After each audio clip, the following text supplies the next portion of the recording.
కృపామయ TV వీక్షకులందరికీ క్రీస్తువారి పేరిట శుభాలు వందనాలు తెలియజేస్తా ఉన్నానండి. చావుకు ఎదురుగా వెళ్ళడం, మరణానికి ఎదురుగా వెళ్ళడం అంటే చావును కొని తెచ్చుకోవడం అనమాట, పిలవడం అనమాట. చాలామంది యువత చూస్తూ ఉంటాను, వాడు రోడ్డు మీద ఇట్లా చక్కగా ఓడాడు బండి వేసుకుని అటు ఇటు అటు ఇటు. ఎందుకంటే వాడు బండి మీద కూర్చోగానే వాడికి ఒక పాము ఆత్మ వస్తుంది అనమాట. ఇట్లా ఇట్లా అవుతుంది కదా వంకర టింకరగా పాము, అట్లా పాము ఆత్మ మరి వారిలో దూరిపోవడం వలన వాళ్ళు అలా పోతూ ఉంటారు.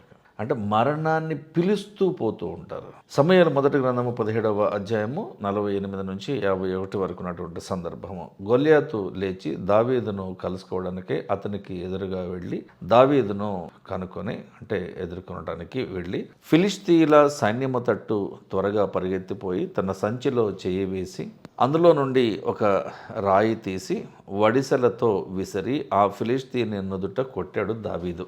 ఆ రాయి ఆ గొల్యాతు నుదురున చొచ్చినందున వాడు నేలను బోర్లా పడెను. దావీదు ఫిలిష్తీన కంటే బలాఢ్యుడై ఖడ్గము లేకనే వడిసెలతో రాతితో ఆ ఫిలిష్తీని కొట్టి చంపాడు. మరి గొల్యాతు బోర్ల పడగా దావీదు పరిగెత్తుకుంటూ వెళ్ళి ఫిలిష్తీని మీద నిలుచుండి వాడి బాడీ మీద నిలబడి అతని దగ్గర ఏదైతే నడుముకి కత్తి కట్టుకున్నాడో ఆ కత్తిని తీసి ఆ కత్తితో వానిని చంపి ఆ గొల్యాతు తల నరికేశాడు. ఫిలిష్తీయులు తమ సూర్యుడు చనిపోవట చూసి పారిపోయారు. దావీదు యొక్క పౌరుషాన్ని మీరు ఇక్కడ గమనించాలి. దేవునికి విరోధముగా సృష్టింపబడిన, నిరూపింపబడిన, తయారు చేయబడిన ఏ ఆయుధము కూడా దేవునికి విరోధముగా పని చేయలేదు. దేవునికి విరోధముగా ఎవ్వడూ కూడా వెళ్ళి పని చేయలేడు.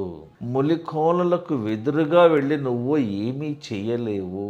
మనము దేవుని తరపున పోరాడాల, దేవుని తరపున కొట్లాడాల, ఆత్మీయ యుద్ధం చేయాలి. ఈ రోజున పౌరుషంతో మనం పనిచేయాలి. మన పోరాటము, మన ఆరాటము దేవునికి మాత్రమే ఘనత తెచ్చేదిలాగా ఉండాలి. ఆయనకు మాత్రమే ఘనత, మహిమ, ప్రభావం, అధికారం, ఆధిపత్యము తీసుకొచ్చేది విధంగా మన మాటలు, మన ప్రసంగాలు ఉండాలి. మనం ఏది మాట్లాడాలో మన సొంత మాటలు కావు. యేసుక్రీస్తు ప్రభువు చేసినటువంటి బోధనే మరలా మనం చేస్తున్నాం. మన సొంత బోధ ఏం లేదు ఇక్కడ. ఏం జరిగినా సరే మరణాన్ని పిలవద్దు. మీరు ఆత్మహత్యలు చేసుకోవద్దు. ఆత్మహత్య నేరము పోలీసు వారి దృష్టిలో, మనుషుల దృష్టిలో, సమాజం దృష్టిలో ఆత్మహత్య ఘోరము. కానీ దేవుని దృష్టిలో ఆత్మహత్య ఒక భయంకరమైన పాపము. నువ్వు బ్రతకమని కదా నీకు జీవాన్ని ఇచ్చింది దేవుడు. దాన్ని బలవంతంగా ఎలాగ నువ్వు చంపేసుకుంటావు? అది తప్పు.